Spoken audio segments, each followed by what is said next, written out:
y a un truc qu'on fait pas assez dans les têtes, je pense. Vous trouvez pas? Non. C'est cramer des bouquins, en fait. Je suis là pour ça.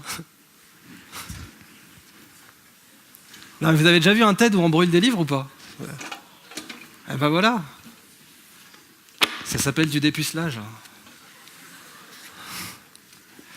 Bon, il y a des détecteurs de fumée et tout, donc on va y aller un peu à la sadique. Concrètement, j'ai 2 bouquins. Il y a un bouquin, il a été écrit par un Belge. Il y a un bouquin, c'est moi qui l'ai écrit. Comme je suis un faux cul, vous savez lequel je vais brûler. Hein. Vous savez ce qu'on dit, c'est les meilleurs qui partent en premier.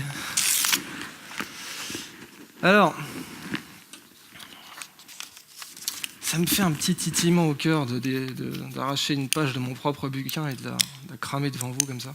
En plus, question pyromanie, je suis pas... je vais vous étonner, je sais qu'avec ma gueule, on peut se poser des questions, mais...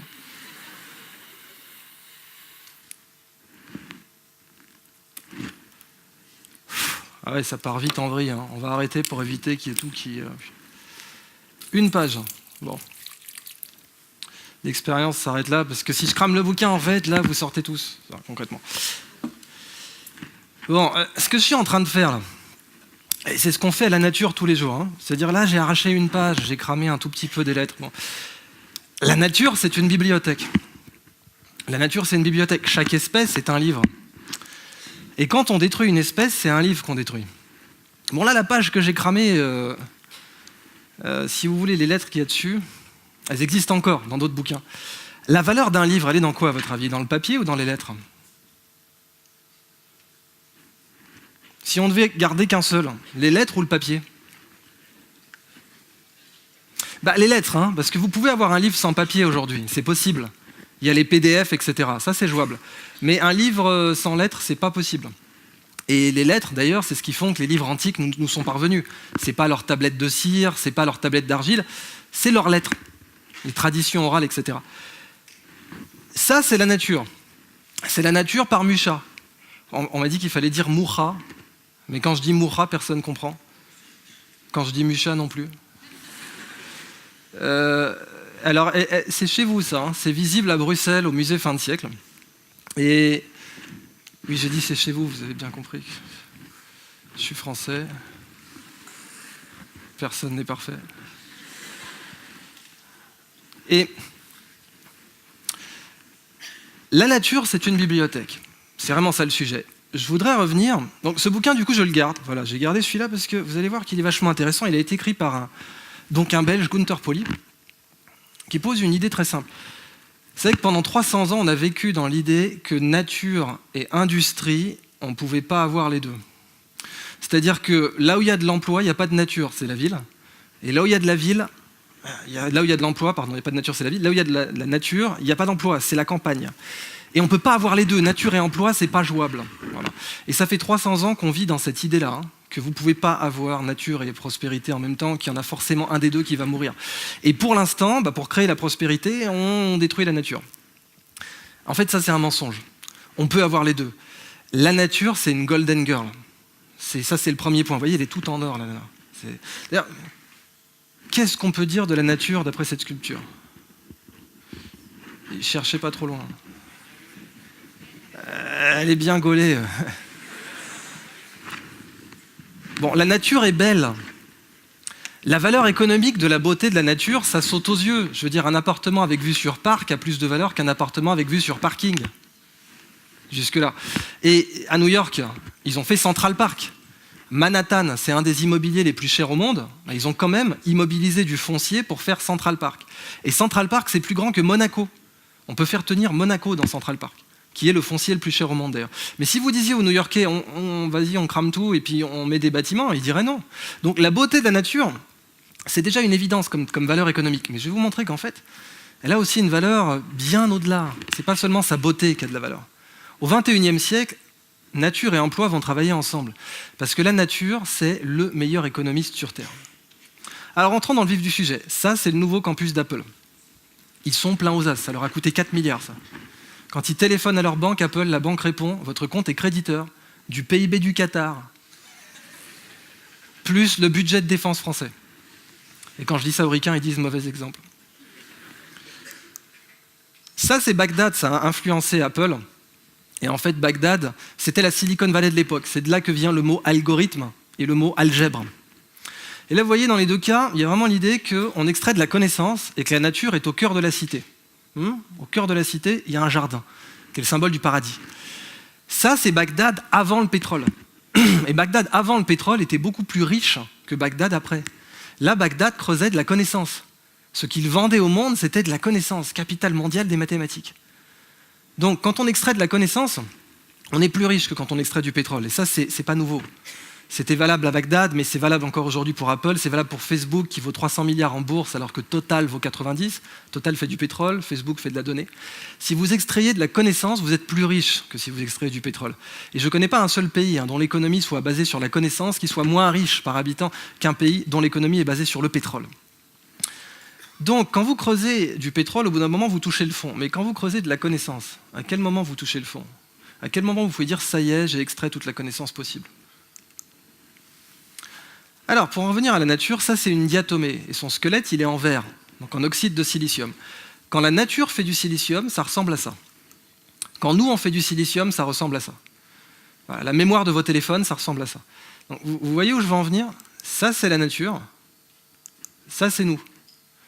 Ça c'est une algue en fait, et il y en a dans l'air là, parce qu'on est suffisamment proche de la mer pour qu'il y en ait dans l'air, ce sont des diatomées, et elles impriment le silicium mieux que nous, vraiment. Dans une goutte d'eau de mer, vous avez des puces électroniques Intel Core i7 qui flottent. Et elles flottent en nous narguant depuis 60 millions d'années, les bougresses, parce que ça fait 60 millions d'années que les algues savent le faire. Donc la nature nous met des claques en permanence. Produits, procédés, la nature fait mieux que nous. Je vais donner un petit exemple tout bête. Samsung étudie cette petite sèche, ce petit sépiolide-là. Samsung l'étudie. À votre avis, pourquoi? Samsung, c'est pas une animalerie, pourquoi ils étudient ça?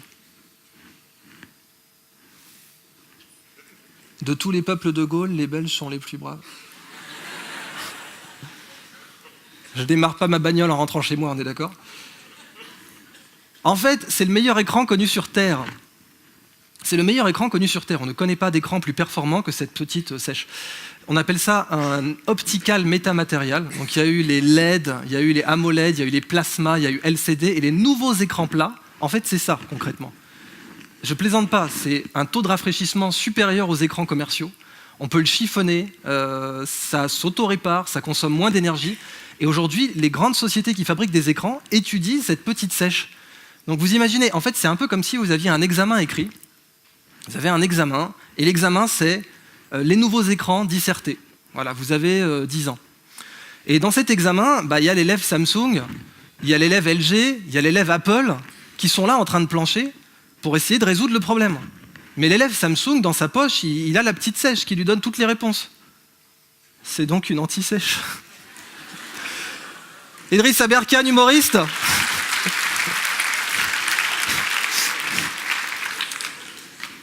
Mariage, première communion, bar mitzvah. Bon, le sujet, c'est ça. La nature, elle a un CV en or, en fait. La nature, il faut la recruter. Si vous voulez, la pauvre nature, on l'a attaquée sur son CV. On l'a attaquée, on lui a fait croire qu'elle n'était pas économiste, par exemple. La nature est le meilleur économiste sur Terre. Il n'y a pas d'économiste plus performant que la nature, en fait, aujourd'hui. C'est elle qui sait créer de la richesse. Et si on crée de la richesse comme elle, on va être encore plus riche. Sauf qu'on ne va pas la détruire. Continuons un peu la visite. Je vous ai dit, la nature est une bibliothèque. Chaque organisme est un livre. Et dans le livre, eh bien, vous avez des paragraphes avec des solutions techniques, des croquis d'architectes, ce que vous voulez. Un petit exemple tout bête. Quand je vous ai dit qu'on va faire le CV de la nature, je vais vous montrer les prix qu'elle a gagnés déjà. Ça, c'est un petit champignon, on l'appelle l'Internet de la forêt. Il connecte les arbres entre eux, il prend les déchets d'un arbre, il les donne à un autre arbre sous forme de nutriments, et il se sert au passage, donc il a un business model qui marche. Et ce champignon, il est capable comme ça de connecter plein d'arbres entre eux. Eh bien, il y a un chercheur à Oxford qui s'appelle Mark Fricker, qui a voulu le tester, pour voir un peu comment il distribuait les choses. Alors, il prend une boîte de pétri et il met le champignon à Londres, sur cette carte du Royaume-Uni, là. Donc il met le champignon à Londres et il met des morceaux, des flocons d'avoine sur les grandes villes, pour voir comment le champignon va aller les chercher. Et il revient 48 heures plus tard et il a une carte du réseau ferré britannique, meilleure que la carte existante. Donc, la carte existante, 150 ans, des générations d'ingénieurs, 48 heures pour un champignon. Bitch. Et ce petit machin jaune, en fait, il fait en mathématiques ce qu'on appelle de la théorie du transport. C'est une théorie mathématique qui a été créée par Gaspard Monge au 19e siècle. Et les problèmes qui relèvent de la théorie du transport sont très compliqués. On peut dire que la nature a la médaille Fields. On peut vraiment dire ça. Elle a le prix Nobel de mathématiques, si vous voulez, la médaille Fields. Donc ça, c'est déjà fait sur son CV. Ok, voyons le reste. La Tour Eiffel. Parce que quand même, au bout d'un moment, c'est un peu important d'amener la civilisation dans les pays... Bon, la Tour Eiffel, elle est plus légère que le cylindre d'air qui la contient. Elle est plus légère que le cylindre. Vous voyez, le cylindre d'air, là, en fait, il pèse plus lourd que la tour elle-même. Et cette performance, elle est rendue possible parce que la Tour Eiffel a été inspirée de l'os humain. Les piliers porteurs de la Tour Eiffel sont inspirés des os humains. Donc, en fait, l'ingénieur d'Eiffel, qui s'appelait Koechlin, il avait étudié les os humains en Suisse. Ça m'emmerde à chaque fois. Et il avait découvert que les os humains sont lacunaires, sont très performants. En fait, les os, pas que humains, d'oiseaux, etc., ils mettent de la matière que là où il y a de la tension. Donc en fait, ils sont creux, ils sont essentiellement creux, ça les rend très résistants et très légers pour leur résistance.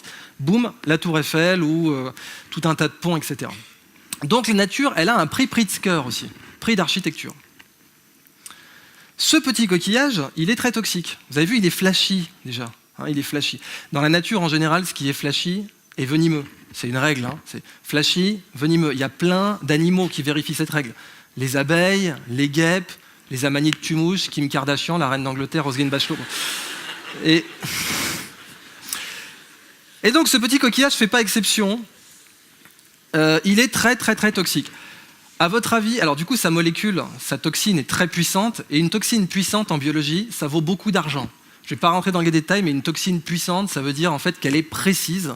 Et une toxine précise, ça n'a pas de prix en biotechnologie. Du coup, elle vaut une blinde. À votre avis, combien? On va partir de l'or, on va fixer la barre très haut. Allez, 35 000 € le kilo. Qui dit mieux? Allez-y, hein, c'est pas comme si c'était votre argent.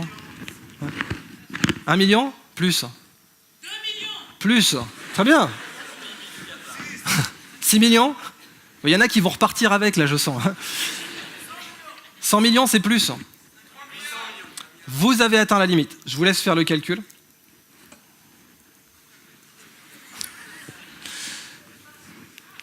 « 800 millions de dollars le kilo. L'or et le platine, c'est du terreau de jardin, en comparaison. Non mais vous rigolez, mais c'est même pas une vanne, en fait. C'est-à-dire que si vous vous amusez à calculer le nombre de sacs de terreau à géranium que vous pouvez acheter avec un lingot d'or, oui, j'ai calculé ce chiffre. Ma vie, c'est de la merde. Eh bien, vous verrez que c'est le même nombre de lingots d'or que vous pouvez acheter avec 1 kg de muconotoxine. Ce coquillage, qui peut vous produire parfois jusqu'à 1 mg par mois, eh bien, il est vendu sur les marchés 3 $ comme souvenir. C'est-à-dire que les mecs le pêchent, ils le tuent, et puis ils le vendent 3 $ comme souvenir. Ah, j'ai un business model qui marche. Alors imaginez, je vous offre une bague Tiffany dans une boîte. Voilà. Vous jetez la bague, vous gardez la boîte. Si vous faites ça, vous êtes un chimpanzé, techniquement. Parce qu'un chimpanzé, c'est rigolo la boîte, ça fait clap-clap, c'est marrant. Bon, un chimpanzé, vous lui filez un bouquin. Vous lui filez un bouquin pas sérieux, typiquement le mien. Fausse modestie, hein, de toute évidence. Eh bien, il le voit comme un objet physique, la pauvre bête. C'est pas un objet intellectuel, c'est un objet physique. Bon. La nature, on la voit comme un objet physique. Alors que c'est pas un objet physique seulement, c'est aussi un objet intellectuel. La nature est un livre. Encore une fois, ce qui est précieux dedans, c'est ce qui est écrit. Nous, la nature, on la voit comme un truc qu'on peut manger ou qui peut nous manger. Donc du coup, on voit la dimension matérielle. Mais la dimension immatérielle, d'abord, un, elle vaut beaucoup plus de pognon. Mais deux, justement, si on la protège, on ne détruit pas la nature. Si vous avez hérité une bibliothèque de votre pépé, la meilleure façon de faire de l'argent avec, c'est pas de la vendre au kilo. C'est de la louer, par exemple. C'est une bibliothèque. Il ne faut pas vendre des livres au kilo. La nature, c'est comme ça qu'on la traite. Vraiment. C'est-à-dire, vous avez hérité, encore une fois, de 15 étagères avec des bouquins dessus, et vous dites, super, je vais pouvoir devenir marchand d'étagères. Bah, c'est ce qu'on fait avec la nature. Hein. Aujourd'hui, au Brésil, on la crame pour faire du soja. Donc l'espace, on va garder le foncier, puis tout ce qui était sur les étagères, on le brûle. Aucun intérêt. La nature est un solilès géant. Je vous laisse visualiser. Solilès, c'est vrai qu'on voit que la majorité sont des étudiants qui n'ont pas connu. Le solilès, c'est un bout du poulet, et ça s'appelle le solilès parce qu'on le jette, alors que en fait, c'est super bon. Voilà, tenez-le vous pour dire. Ça va changer votre vie, ce genre d'information, on est d'accord? Mais la nature, on jette ce qu'il y a de mieux. Si la nature était une huître, on jetterait la perle, on garderait la coquille. Donc vous avez peut-être entendu parler de ce projet, c'est le radeau des cimes. Ça, c'est peut-être, si vous comptez que la nature, c'est une source de connaissances, et que la connaissance, ça vaut plus cher que le pétrole. Eh bien, ça, c'est le nouveau Derrick. Et c'est pas d'Horstapper que je parle. Je pourrais plus la faire, cette vanne, on est d'accord. Il y en a qui se sentent coupables de l'avoir comprise. Hein. Il ne faut pas faire jaillir la matière de la nature, il faut faire jaillir la connaissance. La conclusion de tout ça, parce que la nature, on a vu donc, médaille Fields, prix Pritzker, prix Nobel de chimie là, avec sa petite toxine. En fait, ce que dit ce monsieur donc, qui a écrit ce bouquin, c'est que la nature aussi, c'est le meilleur manager, c'est le meilleur économiste. Si on faisait comme la nature, il n'y aurait pas de déchets. Parce que dans la nature, il n'y a pas de déchets. Quand les feuilles tombent des arbres, on n'organise pas de système de ramassage et on ne subventionne pas les vers de terre. Donc concrètement, la nature, elle arrive à travailler sans déchets. Ce que dit ce monsieur, c'est déchets plus connaissance égale richesse, égale emploi. Mettons ça en pratique. Le café. En fait, quand on boit une tasse de café, on n'utilise que 0,2% de la biomasse. C'est débile. Le reste est jeté, il pourrit, fermente, fait du gaz qu'on ne récupère pas. Enfin, c'est pas efficace. En fait, on peut cultiver des champignons sur le café. C'est le meilleur champi-compost au monde, le marc de café. Donc cette jeune fille a créé une marque de café consigné. Donc le marc est rendu disponible. Par exemple, à Rotterdam, ils ont réaménagé une ancienne piscine en champignonnière. Donc ils prennent le marc de café, puis ils font shiitake, maïetake, ganoderma, pleurote, puis on est à Rotterdam, champignons magiques aussi. Avec le marc de café, vous pouvez faire un textile qui tue les odeurs, parce que le café, ça tue les odeurs. Donc ce monsieur qui a créé la marque S-Café, eh bien, il a un textile désodorisant qui vend à des marques de sport, mais évidemment, le mieux, c'est en lingerie. C'est là qu'on marche le plus. Je vous présente la marque Sorella, et j'adore leur slogan. « Hey, t'as pris ton café aujourd'hui ?» Elle vous fait pas rire, cette blague. Hein. Ça, les blagues macho, tout de suite. Hein. Avec le marc de café, on peut faire un matériau aussi. Une sorte de polystyrène. Je vous présente Eben Bayer et Gavin McIntyre, qui ont fait un TEDx d'ailleurs, et ils l'ont fait sur comment ils arrivent à faire ce biopolystyrène à base de marc de café. Et pas que, enfin, ils font pousser des champignons dessus en fait, concrètement. Donc ils font pousser des champignons qui envahissent le moule. Vous voyez le moule derrière eux là, envahi, tac, et ça fait ce biopolystyrène, complètement biodégradable. Alors en résumé, voilà, la nature, elle est belle et intelligente. Elle a prix Nobel de physique, de chimie, de médecine, d'économie, de la paix, prix Pritzker, médaille Fields, ce que vous voulez. Elle a un MBA, c'est ce que dit Gunther Pauli, un Master of Brilliant Adaptation. Et il faut qu'on change la façon dont on la voit. Parce que pour l'instant, on la maltraite. Mais il est clair que si l'humanité divorce de la nature, elle ne pourra pas retourner habiter chez ses parents. C'est aussi simple que ça. C'est-à-dire que, ou bien on soigne notre mariage avec elle, ou bien c'est nous qui crevons. Comment nous, les humains, on s'est appelés en tant qu'espèce? C'est quoi notre nom d'espèce? Homo sapiens sapiens. Il n'y a plus d'excuses, là.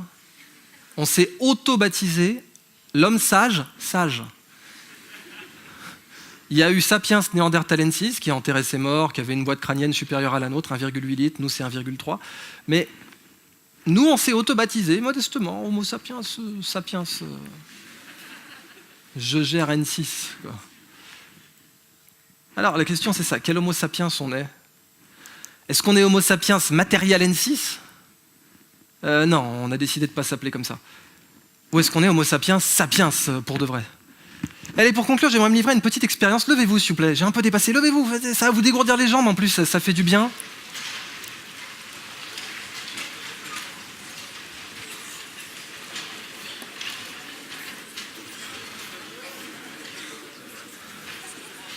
Ça, vous êtes tous levés?